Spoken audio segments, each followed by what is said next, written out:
రామాయణాన్ని మీరు చదివితే అసలు ఒక అన్నగా, ఒక తమ్ముడిగా, ఒక కొడుకుగా, ఒక బావగా, ఒక అల్లుడిగా అసలు ఎలా నిలబడాలో, ఎలా మాట్లాడాలో, ఎలా ప్రవర్తించాలో అర్థమవుతుంది. ఈ దేశానికి వచ్చిన పెద్ద దరిద్రం ఎక్కడొచ్చిందంటే రామాయణ భారత భాగవతములు లౌకిక రాజ్యం అన్న పేరుతో చెప్పకూడదన్న మాట పిల్లలకి ఎప్పుడు ప్రారంభమైందో అక్కడ ప్రారంభమైంది పతనం.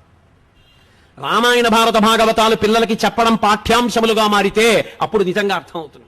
సుఖమన్న మాటకు అర్థం ఏమిటో రామాయణం వింటే అర్థమవుతుంది.